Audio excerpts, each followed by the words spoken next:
서울광역방송센터입니다. 대선이 13일밖에 남지 않은 가운데 김문수 국민의힘 후보와 이준석 개혁신당 후보의 단일화 여부가 관심입니다. 이준석 후보가 끝까지 완주할 경우 어느 정도의 득표율을 올릴 수 있을지도 대선 뒤 보수 진영 개편과 주도권 경쟁 측면에서 또 다른 관전 포인트입니다. 천하람 개혁신당 상임선거대책위원장과 함께 관련 얘기 해보겠습니다. 위원장님 어서 오십시오. 네, 안녕하십니까. 김문수 후보 어제도 이준석과 나는 다른 게 전혀 없다. 합치자 이렇게 계속 구애를 하던데 전혀 생각 없으신 거죠? 저희가 봤을 땐 다른 거 굉장히 많은 것 같은데. 많으십니까? 네, 그리고 저희는 뭐 전혀 단일화할 생각이 없습니다. 근데 김용태 비대위원장이 오늘 본인 페이스북에 더 좋은 집 새로 짓겠다. 대선 승리의 안내자가 되어달라 이런 글을 남겼던데 김용태 지금 비대위원장 옛날에 이른바 천하용인 중에 한 명이었고 이준석 대표가 정치를 어쨌든 같이 시작한 분인데 네. 이준석 대표가 그 안에 들어가서 국힘을 뭐 접수하거나 표현이 그렇지만 이렇게 장악을 하면 더 좋은 거 아닌가요? 저희는 뭐 그렇게 생각하고 있지는 않고요.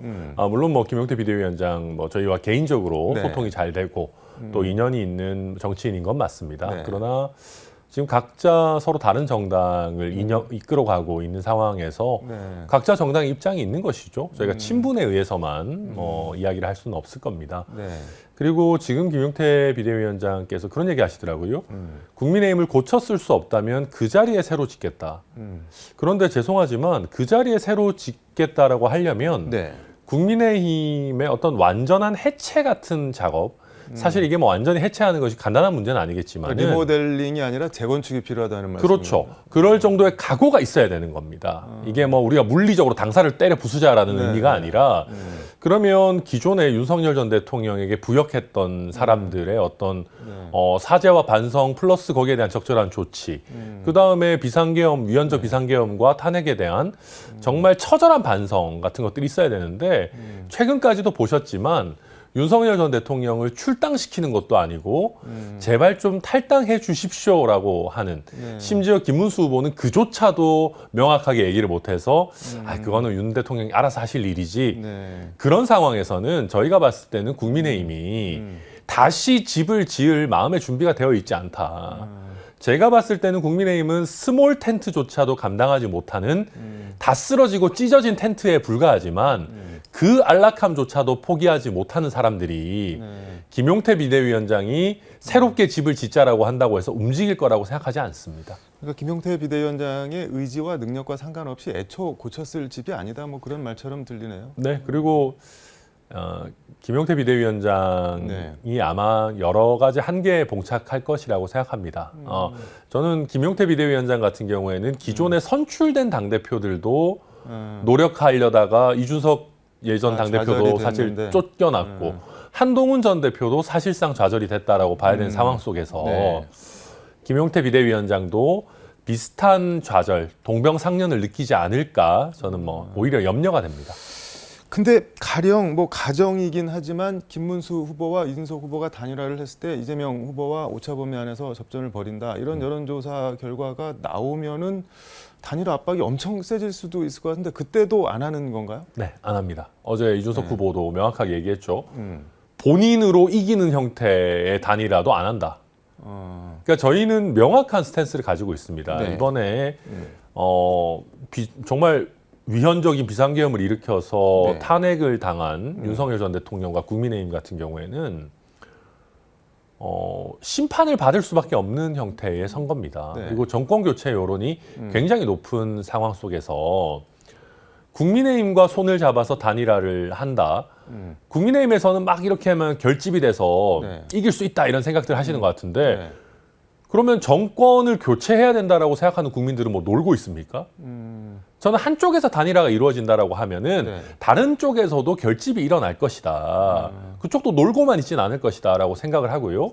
그래서 저희 이준석 후보와 개혁신당이 거듭 이야기하는 것은 이준석이 왜 각광받는지를 생각해 봐야 된다.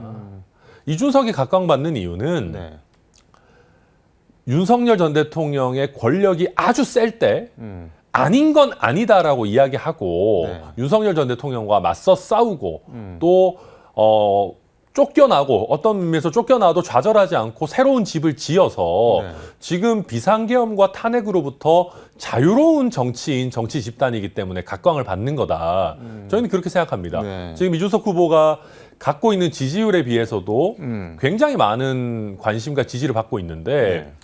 거기서 국민의힘과 손을 잡아버리게 된다라고 하면 이준석 후보가 가지고 있는 상징성, 윤 전 대통령과 맞서 싸운 40대의 젊은 정치 리더다라고 하는 부분이 네. 저는 굉장히 희석될 것이다. 단일화가 뭐 독이 든 성배도 없고 그냥 독만 있다 그런 말씀처럼 들리네요.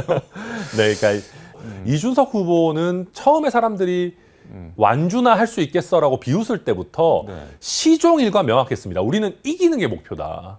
졌지만 잘 싸웠다 하려고 나오는 게 아니다. 근데 저희가 뭐 닥터 스트레인지는 아닙니다만은 네, 네. 여러 시나리오들을 뭐 시뮬레이션 했을 때 이기는 게 목표는 현실적으로 지금도 대선 승리가 현실적인 목표인 건가요? 당연하죠. 저희는 단 한 번도 대선 승리가 목표가 아니었던 적도 없고 저는 지금도 네. 1차 TV 토론 이후에 이준석 후보에 대한 지지나 관심도도 높아지고 있고 두 번의 남은 TV 토론 이후에 저는 블랙아웃 기간 중에 이미 저는 많은 분들이 김문수 후보로는 이재명 후보와 대적하기 어렵다. 이준석 정도 돼야 이재명 후보와 어떤 상대를 해볼 만하다라고 해서 네. 저는 그런 흐름이 만들어지고 있다고 보는데 마지막에 선거 2, 3일 남겨두고 네.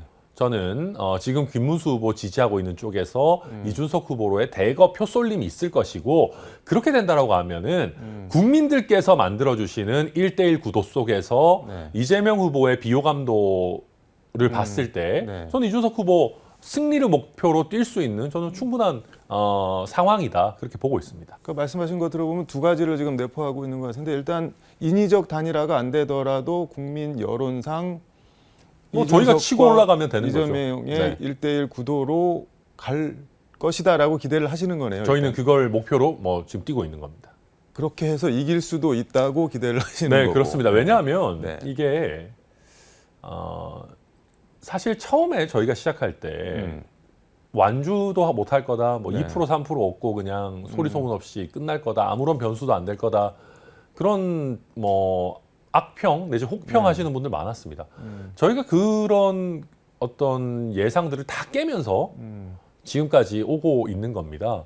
끝까지 지켜보시다가 아 국민의힘 후보로는 네. 희망이 없다라고 했을 때 이준석 후보로 표가 확 쏠리는 거기 때문에 저희는 블랙아웃 기간 동안에도 이준석 후보가 네. 굉장히 많은 유권자 표심의 변화를 이끌어낼 수 있을 거다. 그러니까 블랙아웃은 여론조사 공표 금지 기간 그렇죠. 말씀하시는 네, 거죠? 네, 마지막 일주일. 그래서 저희는 이미 경험을 해본 적이 있기 때문에 이번에 김문수 후보의 경쟁력이 없다는 게 명확하게 드러났고 TV 토론 등을 통해서 이재명 후보가 대통령 돼서 안 된다라는 여론도 국민 상당수 있기 때문에 저희 네. 그거를 잘 엮어낸다면은 막판 대역전극 노려볼 수 있다 생각하고 있습니다. 근데 이준석 후보가 왜 대통령이 되어야 되고 그럴 만한 그릇이 된다고 보시는 건가요? 그럼? 아, 그럼요. 이게 이제 그런 겁니다. 네. 저는 이준석 후보가 하는 얘기 중에 제일 마음에 들고 이준석이 대통령이 됐으면 좋겠다는 부분이 이공계 대통령이 나와야 되는 시기인 것 같아요. 그러니까 저도 법조인 출신이지만 제가 이번에 대선 나온 건 아니니까 당분간은 법조인 출신들 별로 대통령 안 했으면 좋겠습니다. 제가 대선 나갈 때는 말이 달라지겠지만 중국과 아니면 미국과 전 세계와 과학기술 패권 경쟁을 해야 되는 상황 속에서 네. 법조인 출신 대통령이 과거를 재단하고 칼을 휘두르는 정치를 대한민국의 골든타임에 해야 되느냐. 그럴 여유가 없습니다. 근데 이재명 후보 같은 경우는 법조인 출신이긴 한데 법조인으로 산 세월과 정치인으로 산 세월 어차피 거의 비슷하지 않나요? 그러면은 정치인으로 봐야 되는 거 아닌가요? 뭐 물론 그런 면도 있죠. 그러나 지금 이재명 후보가 이야기하고 있는 것이 네. 과연 미래지향적이냐. 저는 그렇게 보여지지는 않습니다. 내란 종식이라는 프레임을 가지고 네. 계속해서 상대방을 악마화하는 정치 저는 하고 있다고 생각하고요. 지난 TV 토론을 통해서도 네. 이재명 후보가 행정가로서 잘 준비되어 있다, 경험이 많다, 유능하다라고 하는 프레임은 전 대부분 다 무너졌다고 생각합니다. 본인의 어떤 정책에 대한 제대로 된 준비는 안 돼 있고, 그러니까 이런 부분들을 봤을 때 결국 이재명 후보라고 하는 분이 본인의 진영을 결집시키고 상대방을 악마화하고 때리고 하는 거에는 능수능란할지 모르겠으나 대한민국의 미래를 이끌어가는 정치인으로서는 저는 지금의 대한민국에는 맞지 않다 그렇게 보고 있습니다. 근데 뭐 일각에서는 이준석 후보에 대해서 아직 어리다, 이르다, 그리고 네. 좀 튄다, 안정감이 부족하다, 그리고 뭐 좀 극단적으로 얘기하면 뭐 뺀질이 뭐 이런 식의 저것도 있는데 그런 건 어떻게 보세요? 그러니까 그런 겁니다. 지금의 한국 정치가 합리적이고 그냥 기존에 하던 대로 해도 된다라고 생각하면은 이준석이라는 인물이 필요 없겠죠. 저는 이준석이라고 하는 인물이 튄다, 뺀질이다, 싸가지 없다라고 얘기하는 거는 네. 오히려 반대로 우리나라 정치가 너무 비합리적이기 때문이라고 생각합니다. 지금 대법원과 사법부를 겁박하면서 네. 내가 원하는 형태의 인민재판을 사실상 끌어내겠다라고 하는 거 아닌 건 아니라고 해야죠. 그리고 아니기 때문에 세게 아니라고 해야 되는 겁니다. 위헌적인 비상계엄 일으켜놓고도 네. 제대로 반성 사과도 안 하고 얼마 전까지 헌법재판소 때려 부수겠다라고 했던 사람들이 상대 정당이 대법원 때려 부수겠다라는 걸 비판하고 있는 거 코미디 아닙니까?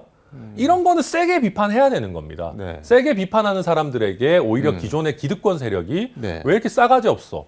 역시 어린 놈이 철이 없다라는 프레임을 씌우는 것이거든요. 불현듯 생각나는데 김용태 비대위원장이 후보자 배우자 TV 토론을 제안하니까는 그 뭐 이준석 네. 후보가 일고의 가치도 없다 그러면서 김용태 비대위원장 지금 내 앞에 있었으면 엄청 혼났을 거다라고 했는데 네. 제2당 비대위원장한테 엄청 혼났을 것이다. 이거 말은 뭐랄까 젊은 꼰대 또 그렇게 보일 수도 있을 것 뭐 같은데. 한동훈 전 대표가 그런 얘기 하셨더라고요. 네.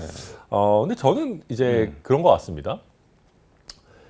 우선은 그 본질부터 먼저 보면 김용태 비대위원장의 그 말씀이 사실 온당하지 않습니다.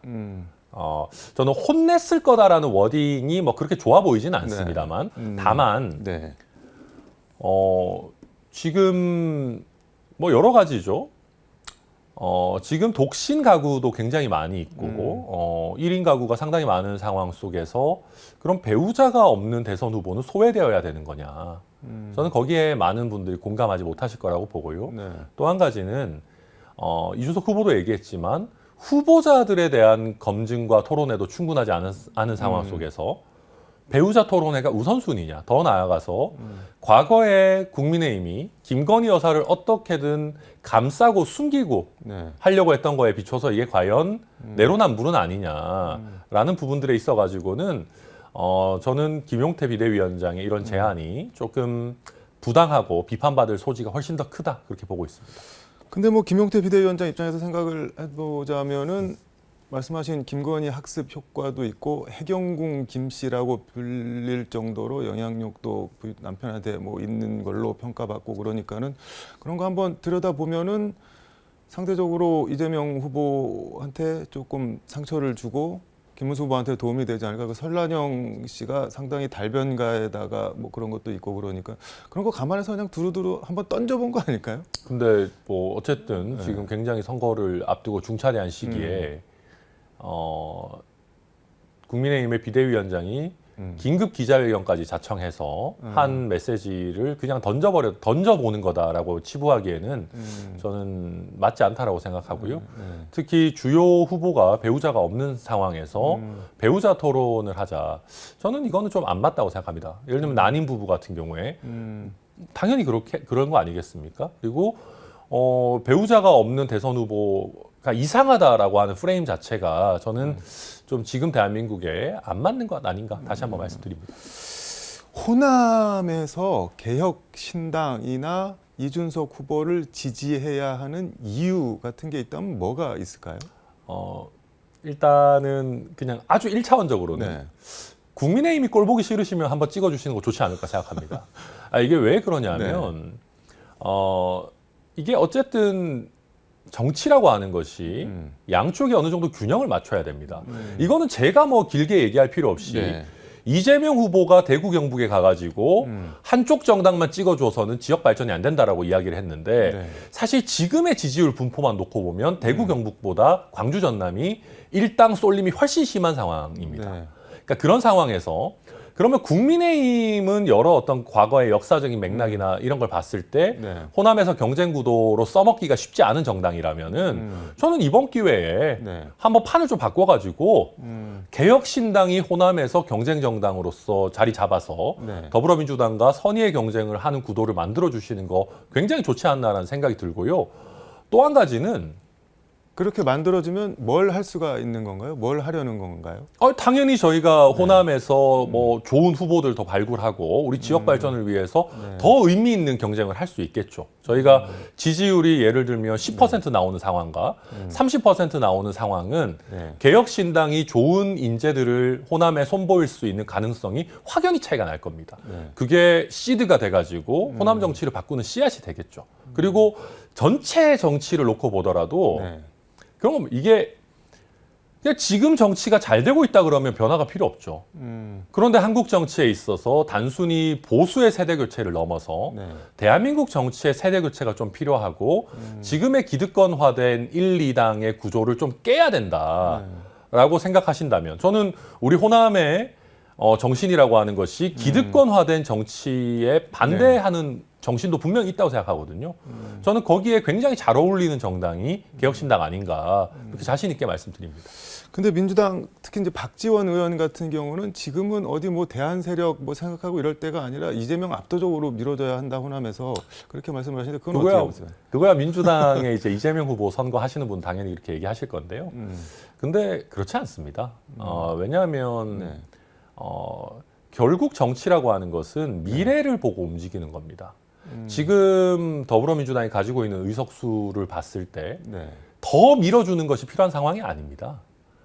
그런 상황에서 네. 차라리 우리가 특히 더불어민주당의 내부 상황이 지금 아주 민주적이거나 다양한 세력이 균형을 가지고 있는 상황이 아니기 때문에 저는 호남에서 보셨을 때도 네. 여기서 이재명 후보에게 그냥 힘을 무작정 더 실어주기보다는 그런데 호남의 민심 제가 순천에서 들어봐도 이재명 후보가 과연 맞는 선택일까?